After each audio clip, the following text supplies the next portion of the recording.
Good morning, everyone. We gather today as one body from the many places where God has given us shelter for this season. Come, Holy Trinity of love. Gather us, inspire us, humble us. Make us dream your dreams for us. Inflame us with your love for the world. Give us your vision for a new future. Amen.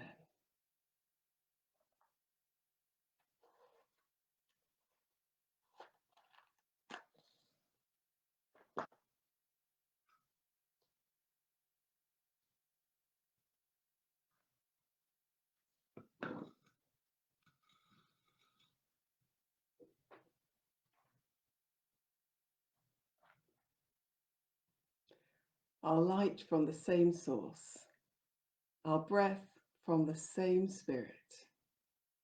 You are in us, and we in you. Amen.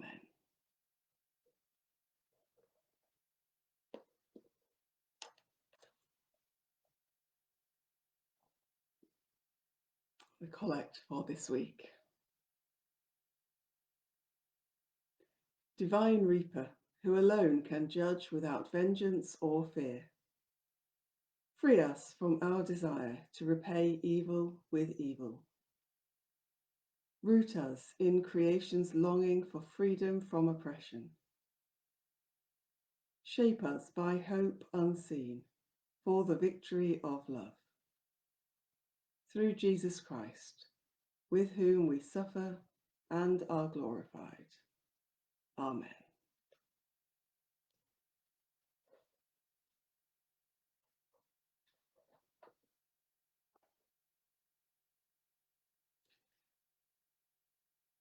We pause to notice the companions we have on this way,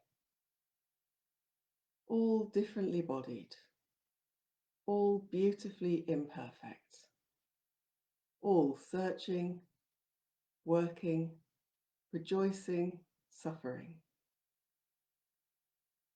May the circle of our world and our attention expand. May we welcome the many faces of truth, the many bodies that bear your grace. May the circle of our world and our attention expand.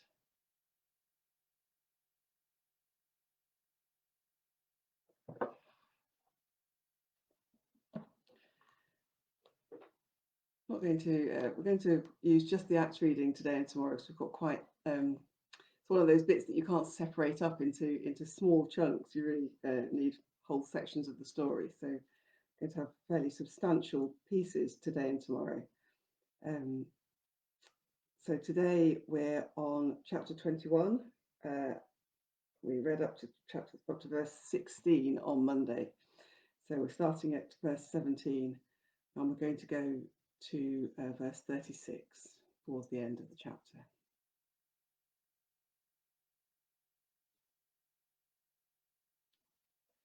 So as usual, do listen out for what particularly strikes you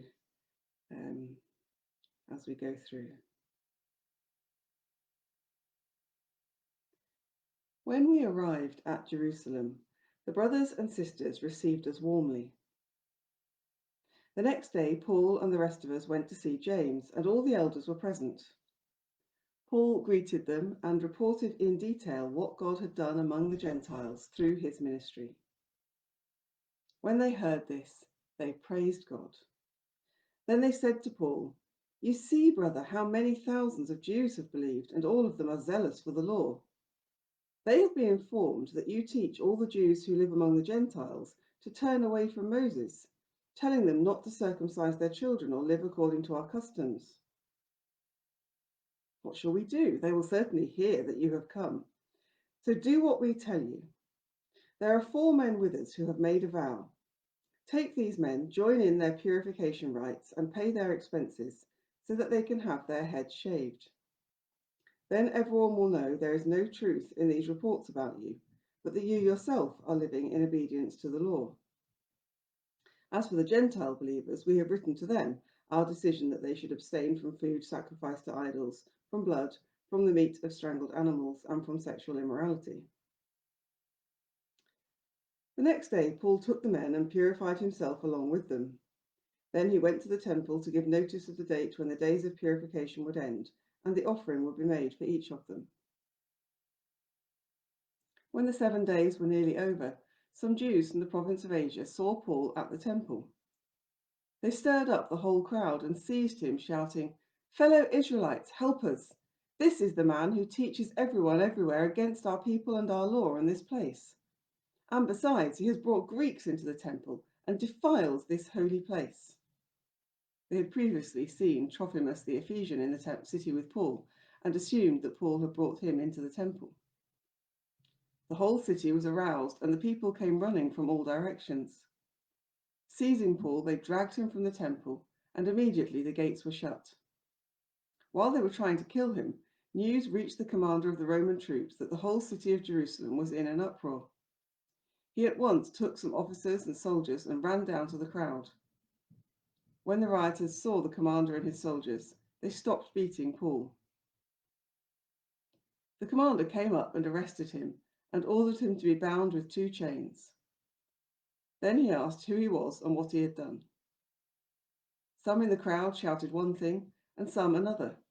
And since the commander could not get at the truth because of the uproar, he ordered that Paul be taken into the barracks. When Paul reached the steps, the violence of the mob was so great he had to be carried by the soldiers. The crowd that followed kept shouting, "Get rid of him!"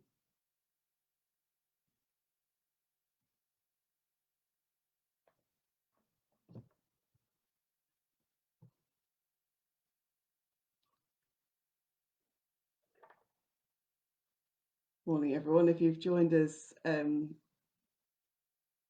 since I began, then that reading was, in fact, let me just type in the reference into the comments. It was Acts 21, 17 to 36.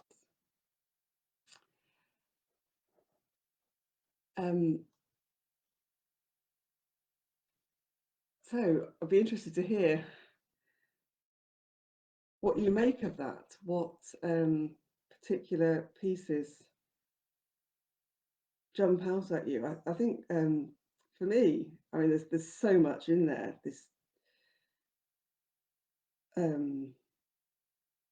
But I think for me, the thing that jumps out most is a sense of surprise at where the danger to Paul is coming from. They've been talking about there's been this impending sense of doom over the build-up of the journey up till now, of how dangerous it's going to be going to Jerusalem. But it always surprises me that the danger comes from the Christians there. It comes from his own group, if you like. And it hit me again, really, reading it this morning, just how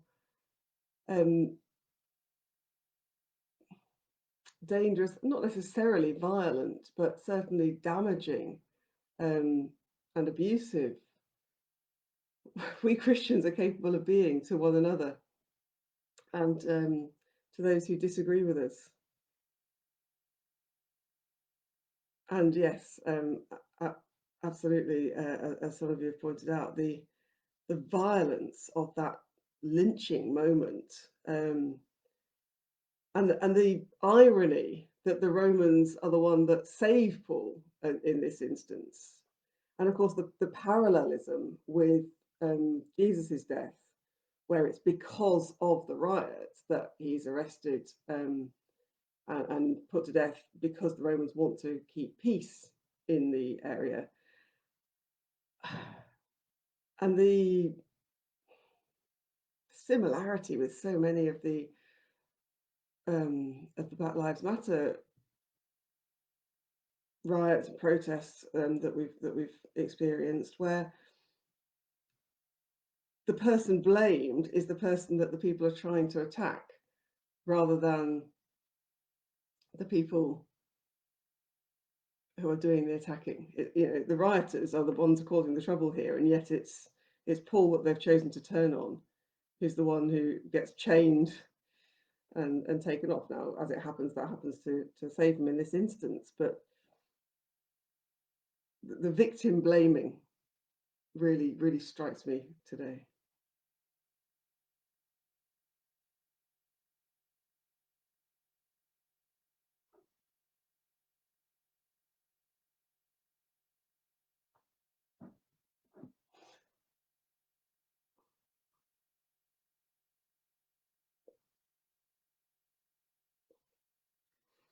Yes, the paying for the haircuts is such a strange little detail, isn't it? It doesn't seem to just be the paying of the haircuts. I mean, that seemed very odd. Pay their expenses so they can have their head shaves. It then goes on in 26 to say he goes to the temple to give notice of the date when the days of purification would end and the offering would be made for each of them. So I assume that it's not just that you're paying for a haircut. I assume it's that you have to make some quite substantial offering in the temple, and then the priest shave your hair as a sign that the offering has been made. But yes, this huge barrier is put in the way of Paul re-entering the Jewish Christian society in Jerusalem, and where they're going, well, there are lots of people who aren't sure about you, so we're going to make you do this very expensive thing in order to prove yourself. We expect a performative, I mean, literally not just performing the law, but very performatively performing the law, and paying for others to do so as a very visible sign that you're doing this. I find it quite, in a way, quite triggering, because it brings back so many memories and images of how some people within the Christian church are expected to live up to laws that they don't believe are necessary in order to be acceptable, in the way that people in our own community aren't allowed to be involved in licensed ministry because they're married, and we don't think that that's necessary, and yet the wider community does think it's necessary, and so they're required to performatively have a particular kind of have a civil partnership, not a marriage. Yeah, in order to keep other people happy.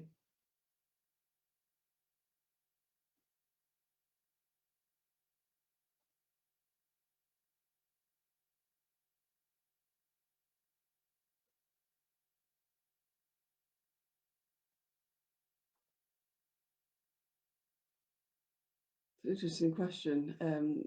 Why did Paul go along with the purification? Yeah, he does, doesn't he? Very happily. Well, not necessarily happily, but he does it. The next day, he does it.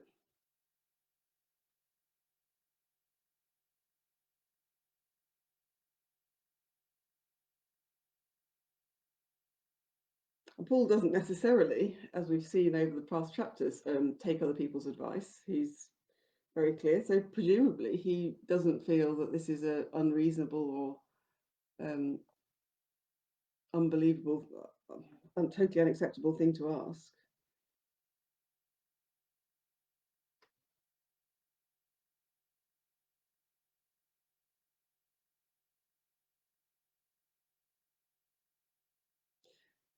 And of course, he hasn't been telling the Jews living among the Gentiles to turn away from Moses. That is false rumour. He's been telling the Gentiles it's not necessary for them to do this.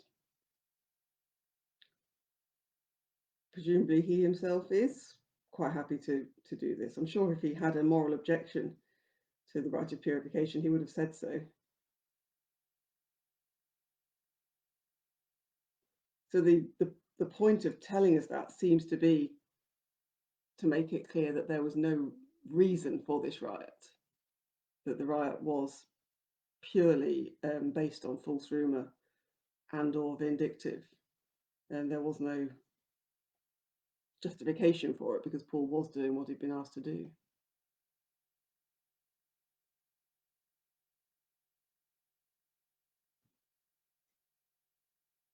Yes, that's a really good point from Nick. Paul writes later about not doing anything that causes those weaker in faith to stumble. You know, if this will make people find it easier to believe, then he'll happily do that.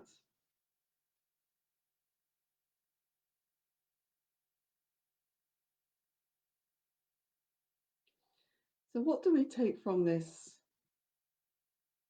for us as Christians today?